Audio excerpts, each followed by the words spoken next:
Fala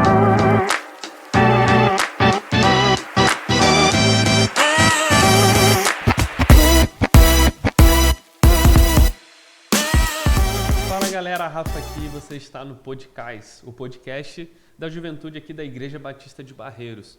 E quero te convidar para você ficar por dentro de tudo que acontece aqui, então siga a gente nas nossas redes sociais, tá tudo aqui na descrição do vídeo, tá bom? E também já peço para você se inscrever no canal, caso não seja inscrito. Já deixa aí um like, porque eu tenho certeza que você vai gostar. E deixa um comentário também, porque é muito importante saber o que você está achando do nosso podcast, beleza? E para dar um contexto aqui do nosso episódio de hoje, a gente aqui da Juventude, a gente fez um plano de leitura em 1ª e 2ª Coríntios e acabou de terminar aqui no finalzinho de abril. E tem alguns assuntos ali que pode ter gerado algumas dúvidas, então a gente vai esclarecer essas dúvidas aqui à luz da palavra e obviamente trazemos um especialista mais uma vez, um convidado que não é convidado porque já é da casa, Guilherme Girão, futuro papai. Beleza? E como é que tá? Tudo certo? Tudo certo? Tô bem, graças a Deus. Bem? Ansioso aí pra ser pai, mano? Muito. Nossa, cara, é louco só de pensar, velho. Mas é isso aí, uma hora chega, uma hora a pessoa masculina, né, vira homem. Que isso? Né? Olha. A pessoa masculina. A pessoa masculina vira homem. Então, Tá a gente tá nesse processo aí de cada vez mais entrar na vida adulta, né? É verdade. A conta chega, meu amigo. Outras preocupações, mas vai ser bom, né? Vai ser bom vai demais, ser top. já tá sendo. Amém. Tá sendo. Coisa linda. Guigão, vamos lá. Vamos começar então a gente falando aí de 1ª e 2ª Coríntios. Aí eu vou pedir para você dar uma pincelada ali, contexto ali da carta, quem que escreveu, né? De repente a galera não tá ligada. Então só para dar esse overview geral aí da carta. Eu pensava que tu ia começar o podcast falando inglês, cara. Tu teve na Disney, né, e tal. Pois é, não deu. Não deu? Não, falei um pouquinho lá, mas... Tá. Eu fiz questão de perder o sotaque, né? Fiquei lá assim. Entendi. Mas voltei... Voltar pra vida real, né? Falei Tá mais certo. espanhol e português lá do que propriamente inglês. Hablas espanhol? Um pouquinho assim. Muito legal. Só de Canasvieira. Muito legal, é complicado. Muito legal, muito legal. Muito legal. Mas, cara, vamos descontrair, né? Porque hoje clima tenso nos bastidores, não nos bastidores, mas clima tenso na temática, né? É verdade. Porque polêmicas, então a gente tem que descontrair, beber uma água. Uma água sempre que possível. Como é que fala? Canecais, né? Canecais aqui. Brevemente estará na nossa loja, Canecais. Se você não tem uma Canecais, uma hora você terá, porque até a água fica mais doce. É verdade. Mas, gente, vamos lá, deixar de enrolar, né? Porque a gente tem que falar sobre alguns assuntos mais sérios. E hoje eu vou tentar ficar mais de boa aqui para não se tornar uma coisa maçante, né? Mas a gente está nessa série sobre a minha responsabilidade. Então, a gente está tratando sobre a nossa responsabilidade como cristãos em diversas áreas, né? A gente falou sobre a responsabilidade com a igreja, com a cidade, com a sociedade, né? A responsabilidade com a sexualidade, a forma que a gente encara isso de uma maneira a glorificar a Deus. Esqueci alguma coisa? Não, acho consolo, que não. né? Consolo. Esse foi o do último, né? Consolo que vem do Senhor, então, que nos leva a consolar outras pessoas. E tudo baseado nas cartas de 1ª e 2ª Coríntios, né? E, cara, para contextualizar, né, foi uma carta escrita por Paulo, né, nosso amigo Paulo. Ele plantou essa igreja lá na cidade de Corinto, que era uma cidade que se situava na Grécia, mas uma cidade que era colônia romana. Então, Corinto, apesar de estar na Grécia, ela tinha a sua cultura, os seus costumes, as leis, né, que regiam a cidade eram todas ligadas a Roma, ao imperador. Então, além de ser um contexto onde as leis que regiam aquela cidade e as pessoas daquela cidade era de Roma, existia também uma questão muito ligada à cultura e à posição geográfica do lugar. Porque Corinto era uma cidade portuária, né? Uma cidade que tinha o mercado era muito forte, então, cara, era gente de todas as regiões, então isso envolvia culturas diferentes, crenças diferentes, religiões diferentes, ou seja, muita diversidade, né? Gente de tudo que é jeito, raças, cores, de crença, enfim. Então, isso foi um contexto que é muito importante citar porque isso influenciou diretamente no comportamento e nos problemas que Paulo apontou em relação à igreja de Corinto, né? Por isso que ele está enviando essa carta, porque a cidade era uma cidade muito depravada, né? Tinha uma cultura muito depravada. Então, existia imoralidade, né? Até para trazer um spoiler aí para vocês, né, que estão assistindo e não sabem o contexto de Corinto. Uma das questões que Paulo está mandando a carta é para tratar sobre um problema de um dos membros da igreja que teve relações com a sua madrasta. Olha só que safadinho, né? Então, Paulo manda essa carta para dizer, tá vacilando, meu amigo, que história é essa? Nem os que não são crentes, nem os que não são cristãos, que não acreditam em Jesus, fazem um negócio desse, você está fazendo dentro da igreja, e talvez mais safada ainda é a igreja que não exortou essa pessoa, que foi omissa nesse processo, né? Então, cara, sexualidade depravada, forma de adoração, era uma igreja que valorizava muito os dons espirituais e as pessoas se sentiam melhores do que as outras por questões dos dons, então tinham essa tratativa dos dons espirituais de forma deturpada também. E, cara, brigas, né, tipo, discordâncias na igreja, divisões, dissensões, né, problemas também de cunho, como é que fala? Enfim, entrando na justiça uns com os outros, né, toda essa base, esse contexto bem de boa, assim, na cidade de Corinto. Talvez, até por isso, assim, a gente tem uma aplicação muito grande, assim, das cartas, né, de 1ª e 2ª Coríntios para hoje em dia, né, que a gente falou de temas muito, imagina, escrito há muito tempo atrás, e são temas que atualmente também são muito recorrentes, e a gente consegue ter essa aplicação muito direta, né, inclusive até das mensagens que a gente teve no caso adolescentes e no caso jovens também, né, que a gente trouxe para o nosso panorama, assim, né? Então, muito massa mesmo o contexto dessa carta, cartas, né, que traz bastante ensinamento para a gente. Então, vamos começar. A gente tem aqui algumas perguntinhas, algumas coisas que realmente geraram um pouco mais de dúvida. Aí aqui eu vou ler o versículo, certo? Vou ler a passagem e a gente fala sobre, beleza? Tá bom. Pode ser assim? Pode ser assim. Então, vamos lá. Então, 1 Coríntios 5, de 1 a 5. Ouve-se por aí que entre vocês existe imoralidade tal como não existe nem mesmo entre os gentios. Isto é, que alguém se atreva a possuir a mulher de seu próprio pai. E vocês andam cheios de orgulho quando deveriam ter lamentado e tirado do meio de vocês quem fez uma coisa dessas. Eu, na verdade, ainda que fisicamente ausente, mas presente em espírito, já sentenciei como se tivesse presente o autor de tal infâmia. Em nome do nosso Senhor Jesus, reunidos vocês e o meu espírito, com o poder de Jesus nosso Senhor, que tal seja entregue a Satanás para a destruição da carne, a fim de que o espírito seja salvo no dia do Senhor. Então aqui a dúvida fica no versículo 5, seja entregue a Satanás para a destruição da carne, a fim de que o espírito seja salvo. Pastor, o que isso significa? Que diabo é isso, né, velho? Que diabo é isso? Cara, muito louco. Paulo, ele tem uma forma de falar muito, né, peculiar, né? E, só que assim, a gente tem que olhar o contexto disso, né? Porque até teve jovens aqui do CAIS que veio questionar, né? Como assim? Às vezes existem algumas linhas, né? Religiões mais legalistas e tal, que leva isso muito ao pé da letra, né? No sentido de exclusão, de apartar a pessoa totalmente, né? Enfim, da fé, né? Que isso não é o sentido que Paulo está falando. Então, assim, o que está acontecendo aqui, né? Eu já tinha trazido ali o contexto. Essa pessoa, ele teve relações sexuais com sua madrasta, né? E o que Paulo está falando aqui é o seguinte, poxa, isso é uma prática que nem os gentios praticam, né? É uma coisa, cara, até para quem não conhecia Jesus, aquilo ali era um absurdo. E ele fala que, né, a igreja se orgulhava disso, né?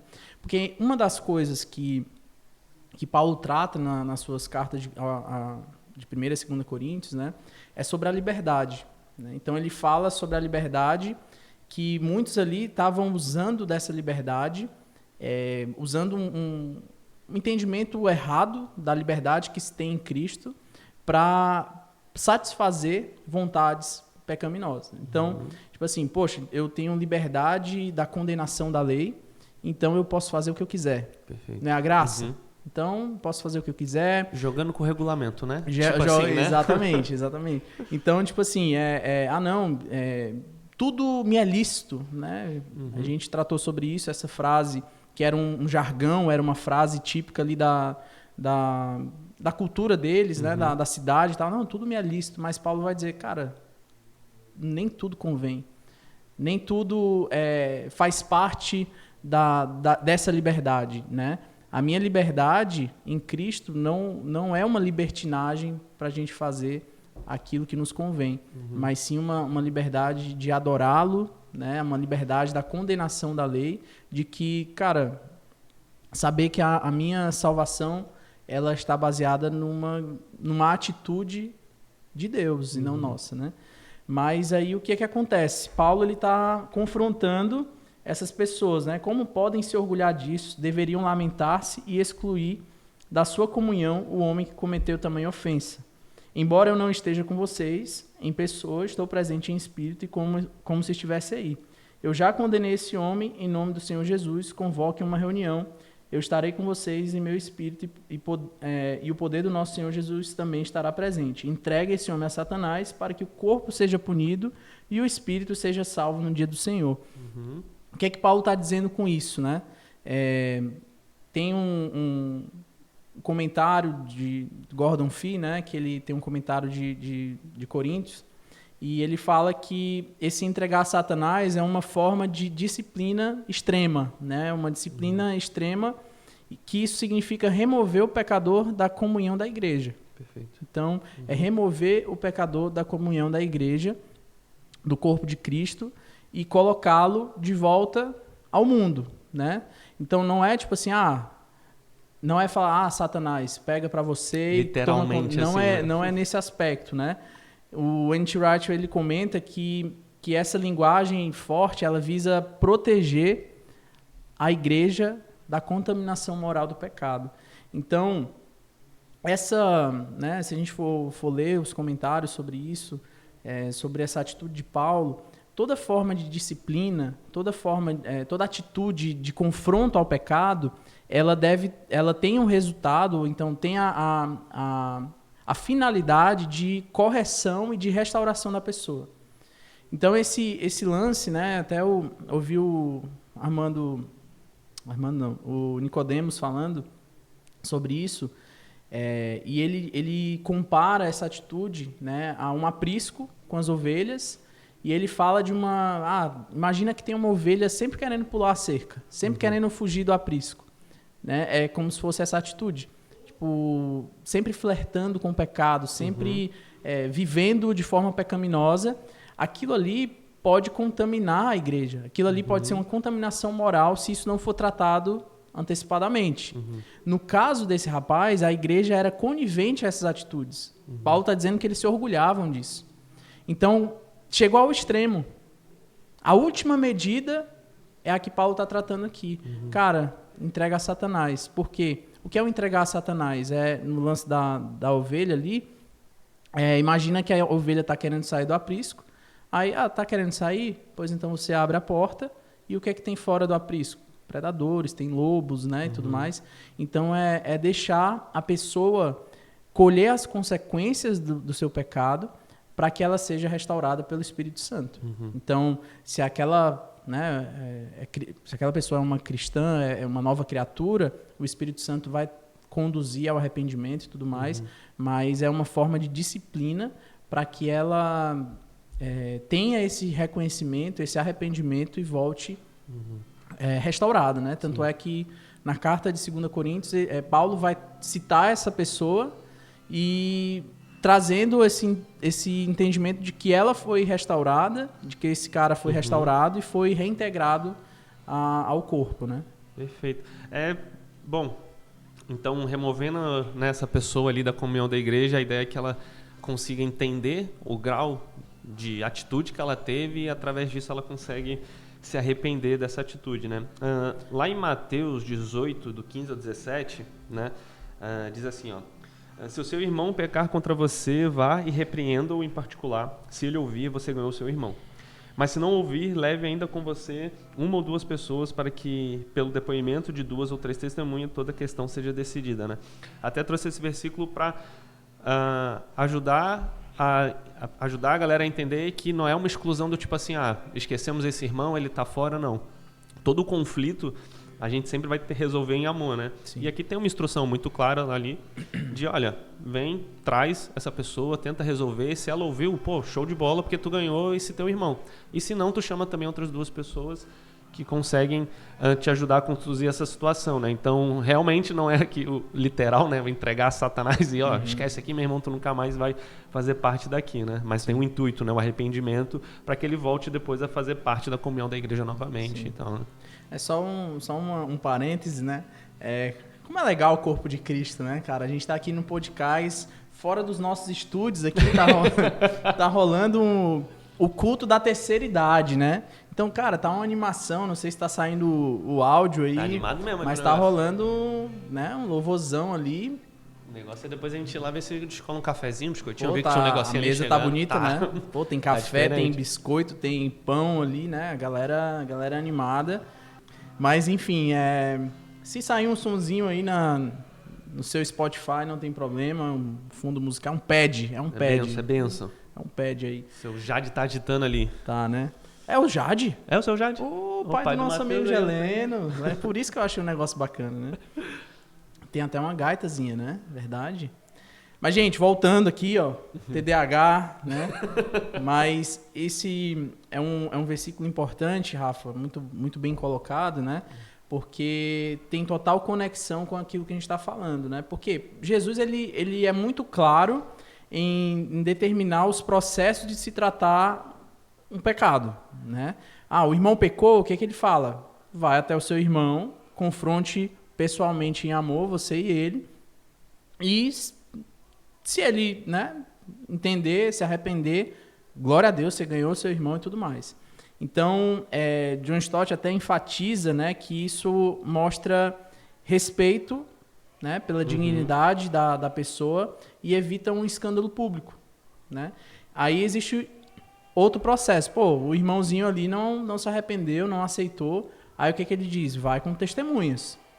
Leva mais um, leva outro e tal. Até o ponto, cara, em última instância, essa separação racional da pessoa. Né? Tipo, é tratar como um gentio e publicano. Não é isso? Exatamente. Então, vai seguindo ali, ele fala isso mesmo. Só que, tipo, eu fui estudar um pouco sobre essa passagem em outro momento. Quando se fala em tratar como gentil e publicano, também não é simplesmente excluir a pessoa, né? Eu não vou excluir, se vira, vai para o inferno e acabou. Gentil e publicano são pessoas que não têm o Espírito Santo, que não conhecem a Cristo.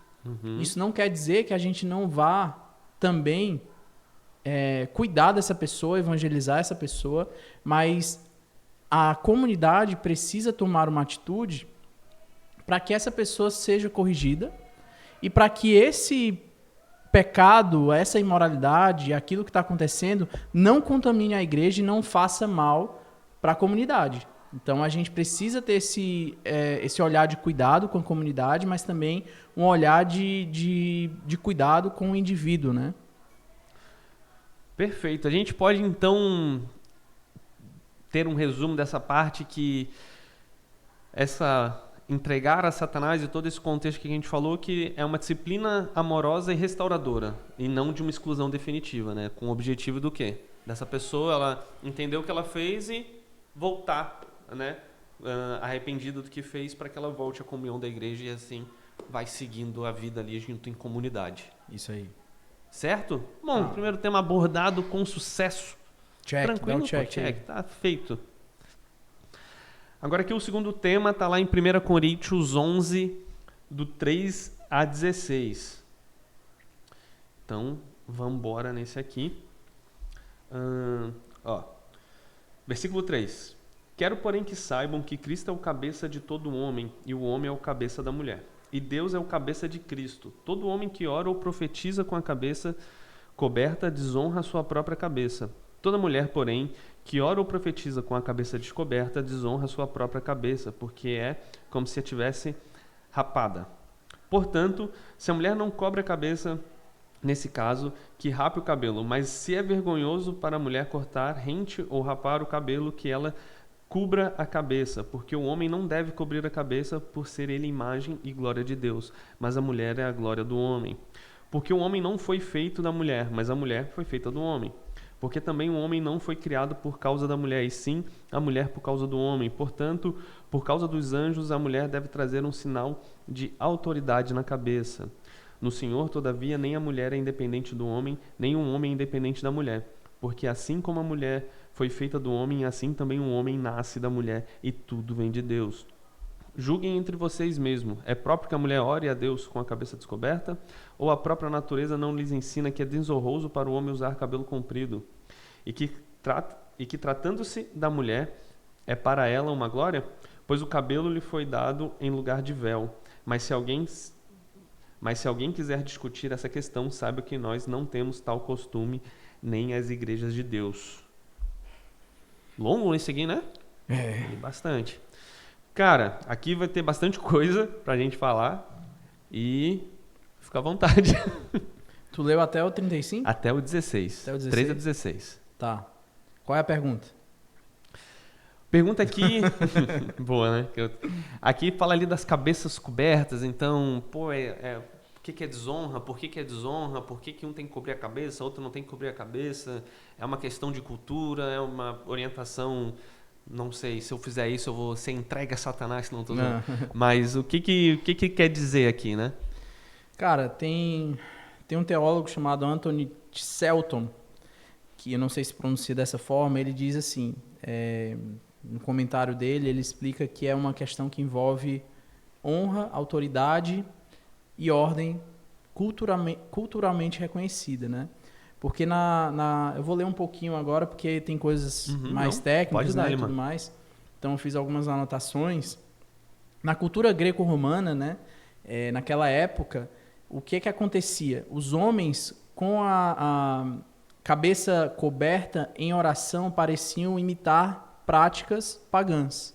Então, aquilo ali, pela cultura daquela época, é como se eles estivessem imitando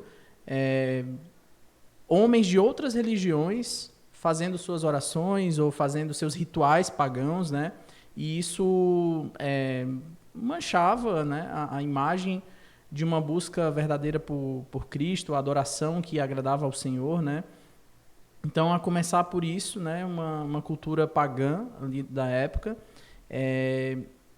e também com as mulheres, né, com a cabeça descoberta, elas eram vistas como desonrando seus maridos.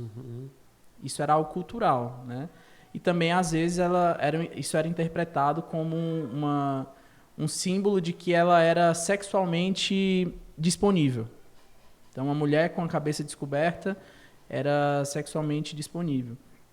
O véu, ele fazia parte do vestuário das mulheres, né? Das mulheres que eram honradas. Então, existia esse costume de usar esse véu. Deixa eu ver o que mais que diz aqui.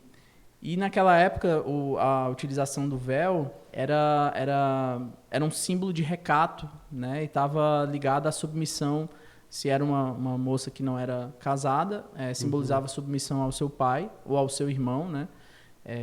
Caso a figura do pai já não exercesse essa autoridade. Ou, se ela fosse casada, simbolizava uma submissão ao marido, né?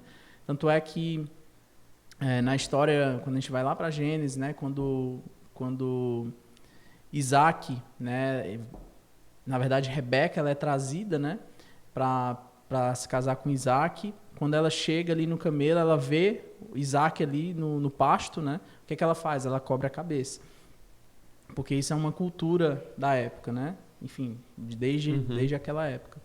Então, isso já simbolizava uma questão de honra, de autoridade, né? De cultura também. Então, corta cabelo, não corta cabelo, barba, não sei mais o quê. Por sinal, hoje eu fui no Bruce, tá? Porque eu tô bem... Como é o nome? Side cut. Side cut. Isso é um degradê, né? Cara, eu só falo, ó, corta aí, Bruce, não tira muito aqui pra não aparecer a careca e pronto. Ele te conhece e corta. Tá muito bom. Exatamente. Bruce, então fica a dica aí, você pode marcar no seu aplicativo, corte com Bruce. Pra não ter que cobrir a cabeça, né? Pra não ter que cobrir com véu, né? E, cara, outra coisa interessante, que a gente vai falar um pouquinho sobre... Na verdade, tá dentro dessa temática, né?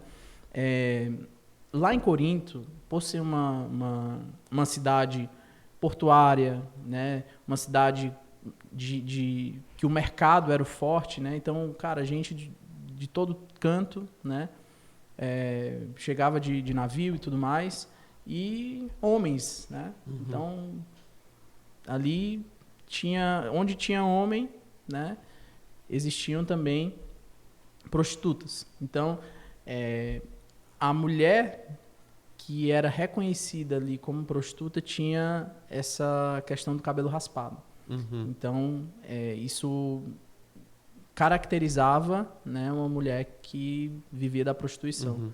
Por isso também que era algo muito forte ali na advertência de Paulo. Importante, né, também entender o contexto, né, porque a gente sempre tem que levar em consideração, né, quem escreveu, a forma que se escreve. Na Bíblia a gente vai ter vários estilos literários, né, então é importante a gente também saber.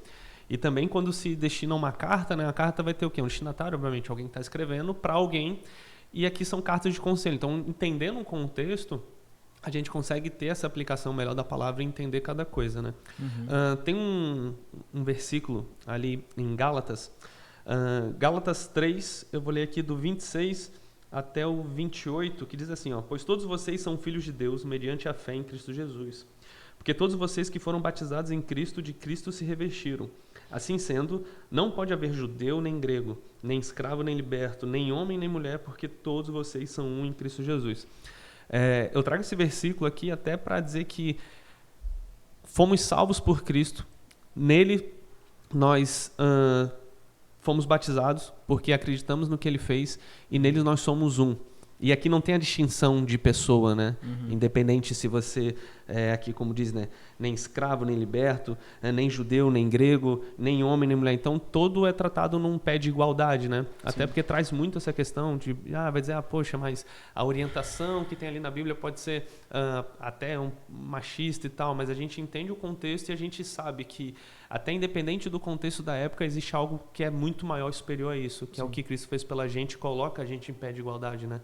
Todo aquele que aceita Ele como Senhor e Salvador se torna filho de Deus, né? Uhum. Então, que a gente sempre possa lembrar disso, que todos nós, né, quando tirar dessa parte cultural, porque aí vai depender da cultura de cada lugar, mas todos nós que aceitamos a Jesus somos filhos de Deus e somos tratados com um pé de igualdade, né? Nenhum é melhor nem pior. Sim. Aqui a questão, né, do lance do cabelo, né, do véu e tudo mais, isso é muito uma questão de propriedade a um testemunho cultural, uhum. né? É um contexto do local, né? Como tu bem falou ali, por isso que é importante você se contextualizar ao destinatário, ao contexto cultural do local, do tempo, né? Então, isso não é uma doutrina para os nossos dias. Uhum. Isso é um direcionamento baseado em um contexto daquela época, daquele lugar específico, né? Então, tem muitas coisas que Paulo vai escrever aos Gálatas, aos Tessalonicenses, a outras igrejas, que ele não trata coisas que foram tratadas em Coríntios, né? Aos Coríntios. Então, isso é uma questão cultural, né? E para concluir, né, essa questão, é uma instrução, né, culturalmente contextualizada para aquele local, para aquele tempo, né, para aquelas pessoas, que é focada na honra, na autoridade e no testemunho público, né? Porque a gente não pode chegar e aplicar aquilo que Paulo está dizendo aos Coríntios para a nossa realidade hoje. Uhum. Então, senão a gente vai ter que mudar a cabeleira de muita gente aí. Tem gente que até nem cabelo mais tem, né? Então, a gente precisa saber ler a palavra de Deus para não sair por aí falando, usa véu, porque senão tu tá pecando, não sei mais o quê, eu corto o cabelo, não corto o cabelo, deixa cabelo no sovaco, não deixa. Enfim, cara, a gente precisa saber ler as escrituras, né? E então, para fechar essa questão dos cabelos alheios aí, é entender que Paulo estava se baseando numa cultura local, né? Uma cultura daquele povo. Assim como se ele tivesse no nosso contexto aqui de Floripa, ele iria advertir em relação às outras coisas, né? Tipo, a gente a Florianópolis é conhecida como a Ilha da Magia, né? Então, talvez, olhando para o contexto místico que a nossa cidade vive, né? Muito esoterismo e tudo mais, ele iria tratar sobre outras questões, né? Sobre a igreja não aderir certas práticas ou certos comportamentos, ou não frequentar certos lugares, ou não se vestir de certas formas, baseado no contexto da nossa região, da nossa cultura. E então foi basicamente isso que Paulo fez. Então a gente não pode aplicar como uma doutrina para os nossos dias essa questão específica, né? Perfeito. Então a gente pode ter um resumo que, ali até como tu falou no início, né, que o princípio espiritual permanece, né, a questão da ordem, da honra, porém, como tu já disse, a questão cultural não vai ser exigido o véu para se usar por ser uma questão cultural da época. Então tranquilo, mais um assunto aí debatido e resolvido. Eita. Amém? Tá entendendo, Bonatti? Bom, tu também, Geleno? Então, se o nosso parâmetro tá entendendo, tá tudo certo. Isso aí. Vamos lá para mais um tema então, Guilherme. Terceiro tema, que aqui vai estar em 1 Coríntios, capítulo 14, dos versículos 34 ao 40. Vou ler aqui e aí a gente conversa sobre. Já começa? Já vai com tudo. Vamos lá. Que as mulheres se conservem caladas na igreja, porque não lhe é permitido falar, mas estejam submissas, como também a lei o determina. Se, porém, querem aprender alguma coisa, pergunte em casa ao seu próprio marido, porque para a mulher é vergonhoso falar na igreja. Por acaso a palavra de Deus se originou no meio de vocês? Ou será que ela veio exclusivamente para vocês? Se alguém se considera profeta ou espiritual, reconheça que é mandamento do Senhor o que estou escrevendo para vocês. E se alguém o ignorar, será ignorado. Portanto, meus irmãos, procurem com zelo o dom de profetizar e não proíbam que se fale em línguas. Tudo, porém, seja feito com decência e ordem. E aí, meu amigo? E aí? Vamos falar? Cara, aqui, obviamente, o que vai trazer mais a questão da dúvida, que a gente tem que trazer o esclarecimento, acho que a gente pode começar desse aqui, versículo 34, né? Que as mulheres se conservem caladas na igreja, né? Então, vamos adentrar a esse tema aí e trazer luz com a palavra do Senhor. Tem sobre muito isso. homem querendo morar na igreja por causa disso, né? A gente, cara, isso também é um texto que traz pensamentos errôneos, né? E às vezes eu vejo muito jovens, adolescentes, usando isso para tirar sarro das meninas e tudo mais. E espero que, né, com o entendimento correto de que estão errados da forma que estão levando, mas bullying nunca é legal, né? Enfim. Então eu estou de olho, viu, adolescentes, se eu pegar algum rapazinho aí malandrinho falando besteira, já sabe, né? Vou entregar para Satanás. Mas, gente, essa questão é que, primeiro, para começar, Paulo ele fala no capítulo 11 que as mulheres podiam orar e profetizar. Capítulo 11, versículo 5, isso aí. Exatamente. Então, ali ele já está dando, né, já está dizendo que é permitido a elas fazerem isso. Essa instrução de Paulo se aplica a um contexto imediato da avaliação das mensagens proféticas ali. E o contexto dessa proibição pode indicar, né, que algumas mulheres, né, da congregação, elas estavam criando problemas ao fazer perguntas e talvez até gerando discussões desnecessárias. Então, o que está acontecendo é uma avaliação do contexto imediato, ou seja, Paulo ele entendeu que naquele momento, naquele contexto, naquela igreja, estava acontecendo algo que era melhor as mulheres ficarem caladas, né? Por pensamentos errados, por discussões, por problemas. Imagina aí que tu tá num culto e culto da IBB domingo, cara, e as mulheres estão totalmente desregradas ali, questionando, o pastor Jonas pregando e tal, e elas fazendo barulho, questionando e discutindo e tudo mais. Gente, aí o que a gente ia falar, né? Então, naquele contexto, até movido, né, também as mulheres movidas por movimentos, né, daquela época, movimentos até feministas, né, nesse aspecto, de luta por algumas questões, né?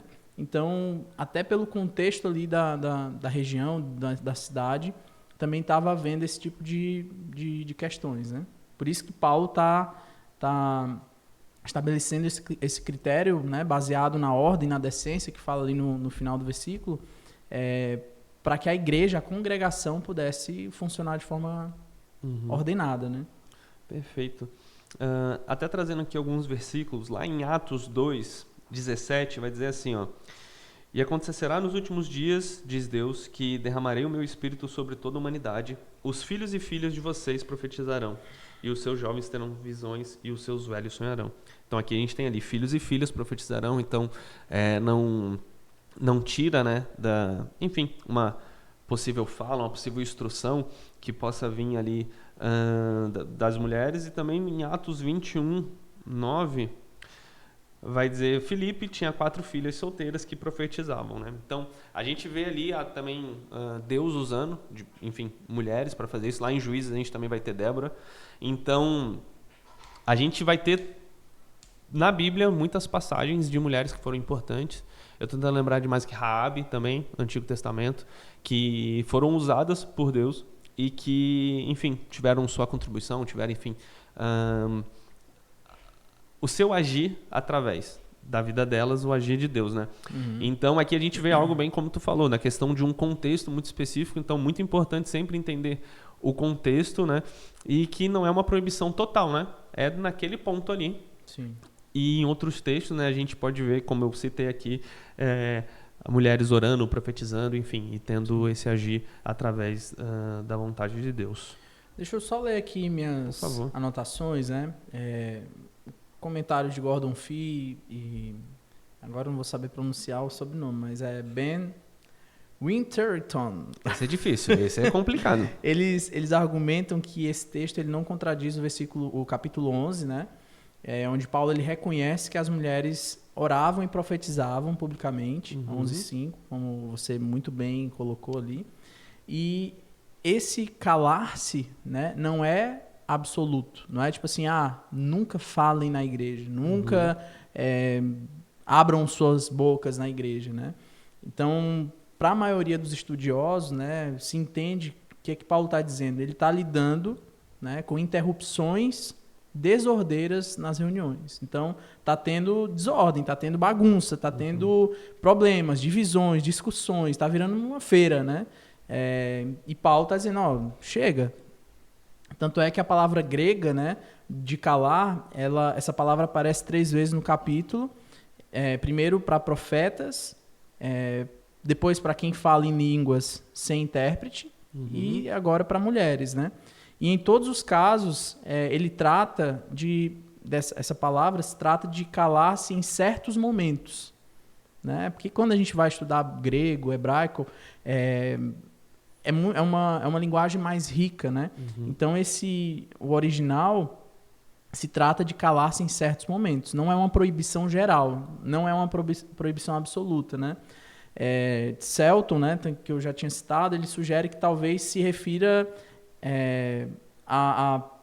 o que estava acontecendo se referisse, né, às perguntas públicas importunas feitas por mulheres durante o culto. Então, era algo inapropriado culturalmente, né? Era esse contexto. As mulheres estavam de forma inapropriada, desordenada, prejudicando o culto ao Senhor. Então, que provavelmente se fosse qualquer outro grupo fazendo e trazendo essa desordem, também teria essa recomendação voltada para ali, mas nesse contexto foram as mulheres, né? Então, só para concluir essa linha de raciocínio, até entra na mesma linha também de que Paulo fala sobre falar em línguas, né? Os dons e tudo mais, tudo tem que ser feito com ordem e decência. A gente finalizou aqui a leitura falando sobre ordem e decência. Então, vai muito nessa linha. Então, Paulo ele fala sobre a liturgia, sobre o culto, né?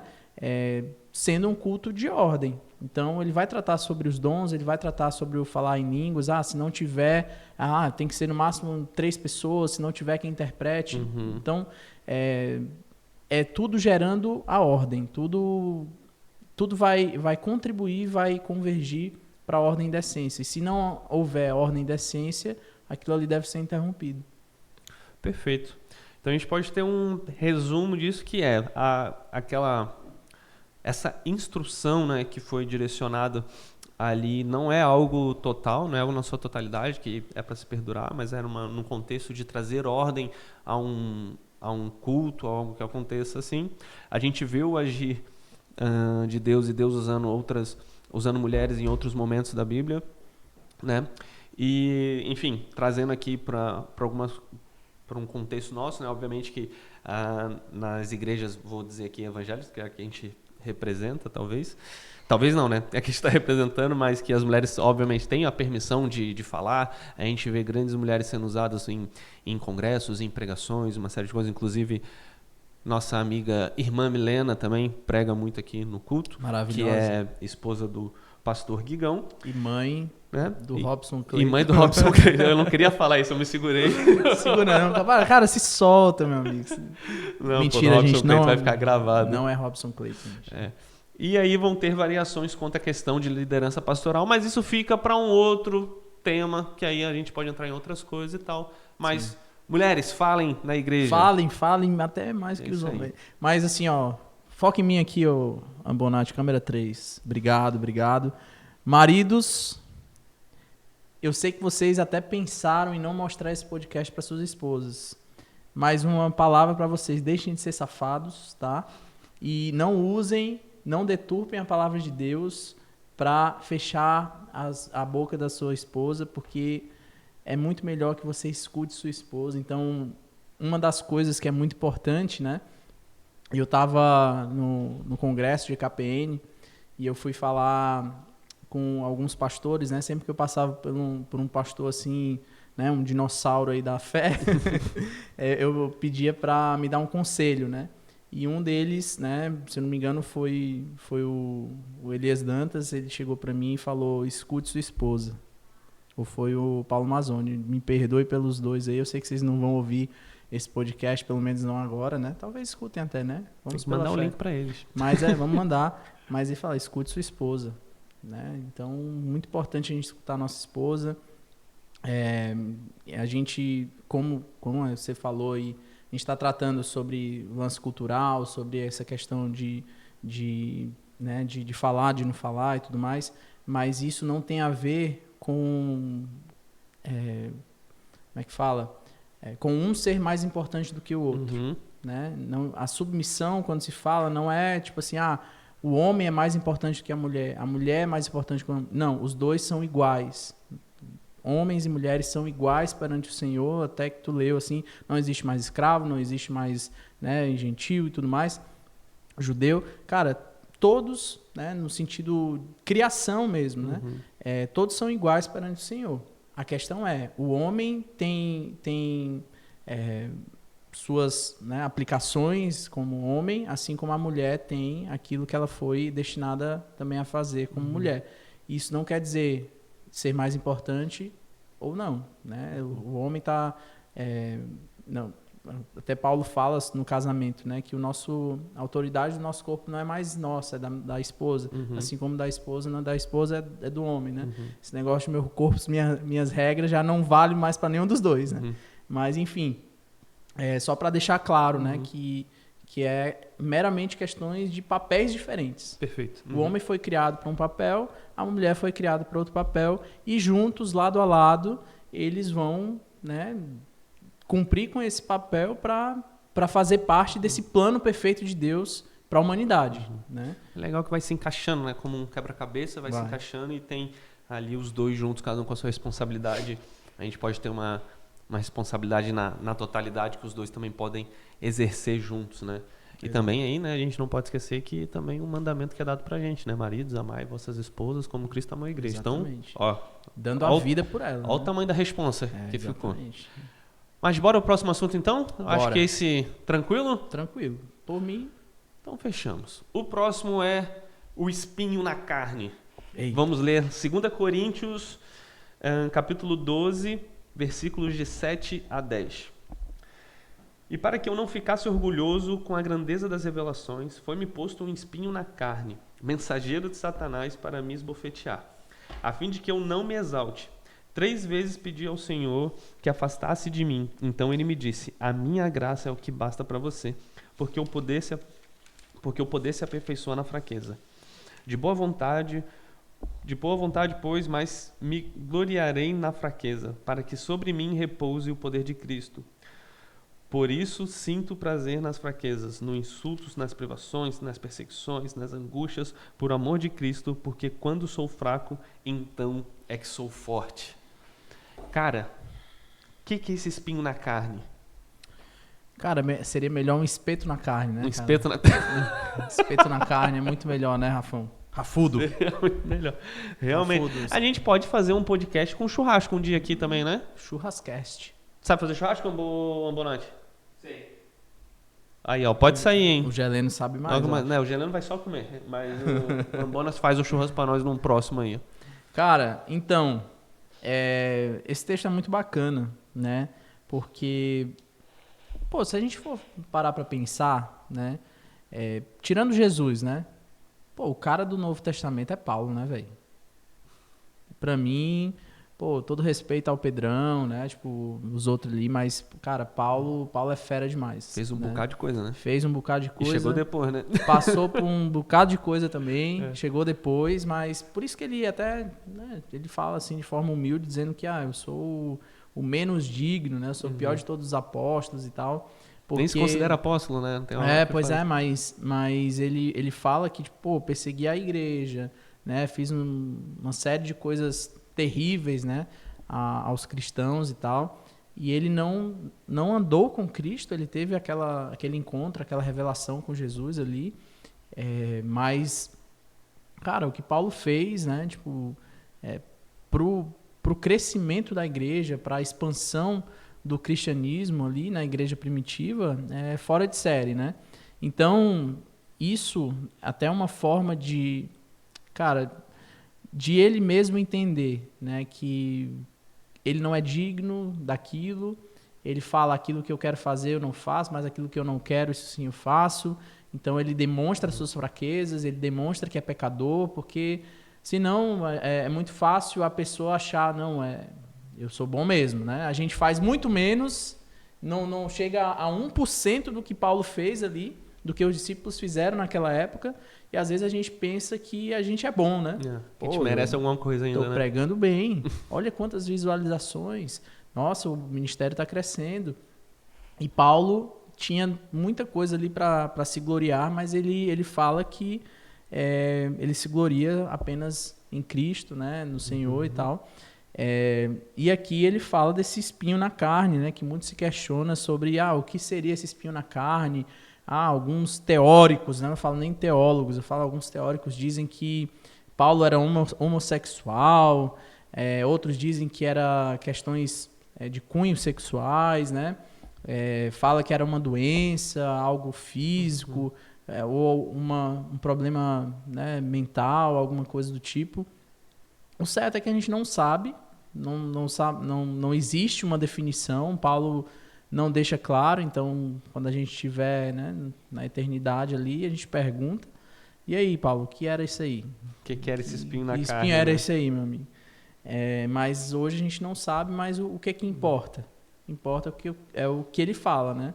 Que a gente é aperfeiçoado nas fraquezas, né? Que o poder de Deus nos aperfeiçoa nas nossas fraquezas para que a gente entenda que a graça de Deus nos basta, né?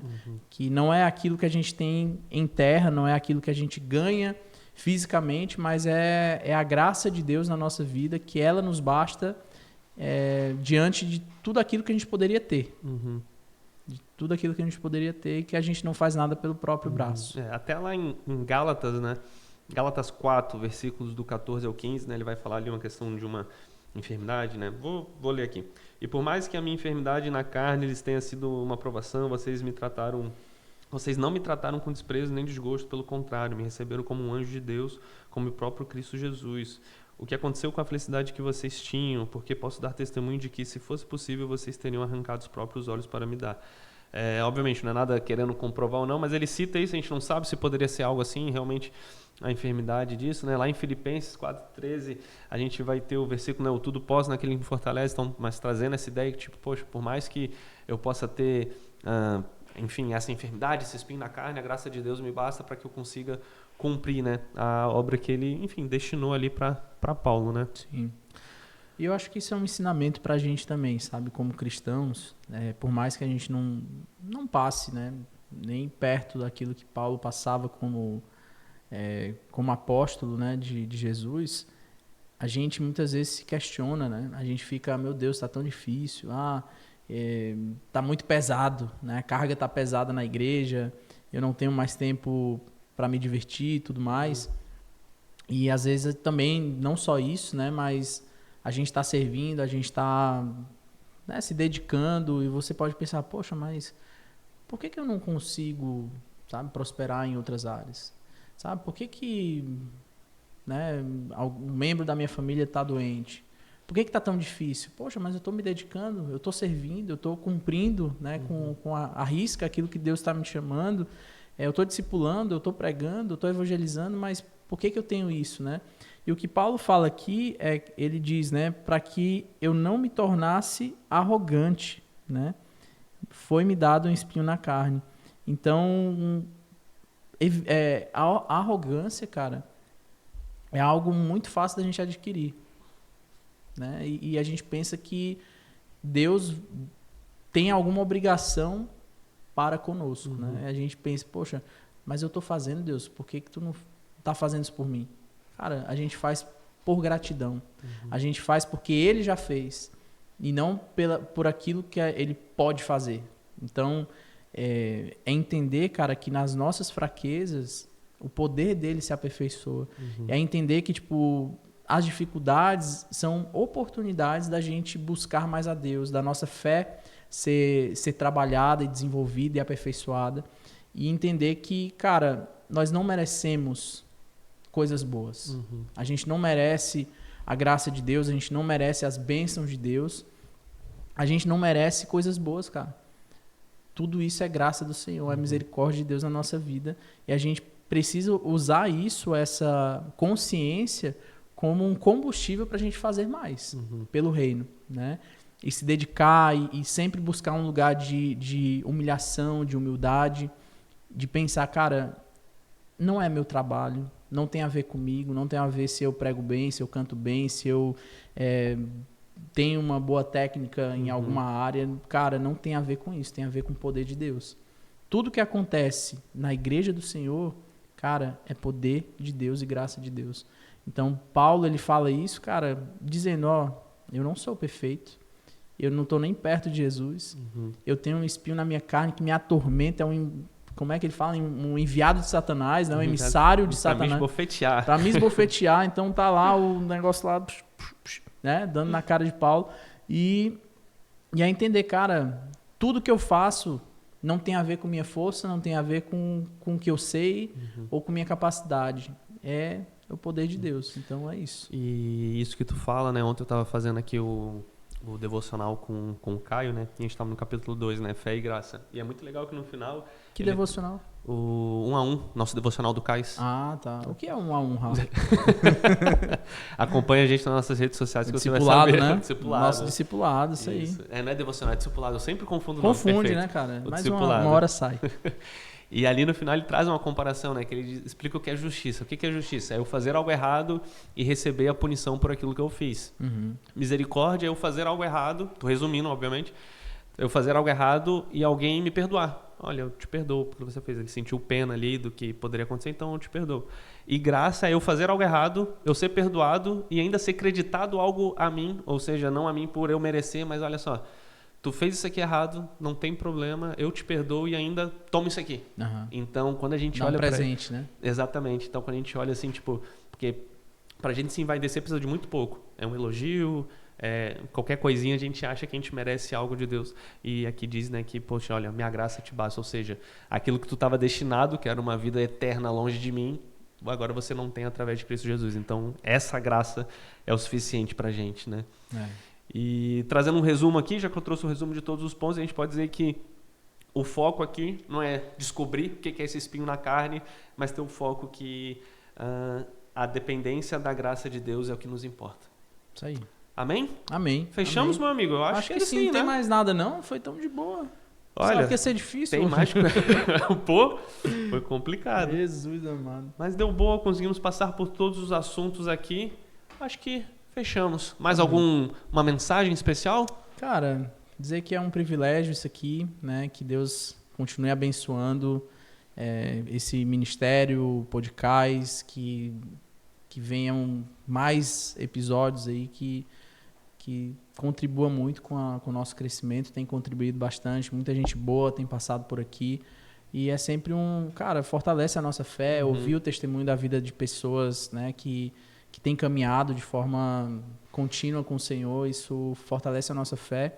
E eu também, assim, uma oportunidade aí de desafiar a galera a assistir os episódios, né? Tem muita história bacana, muito testemunho bacana aí de pessoas incríveis, né? Pessoas que, pela bondade de Deus, estão caminhando com a gente aqui na igreja, né? Outros já foram para outros lugares, né? Mas pessoas que eram do nosso convívio e que Deus tem feito grandes coisas através das suas vidas. E vem mais, né? É só o começo, vem gente boa aí. E é isso aí. Se você quiser contribuir... Tô brincando. Mas é isso. Galera, esse foi mais um episódio do podcast. Muito obrigado por ter ficado até aqui. E é isso aí. Tchau, tchau.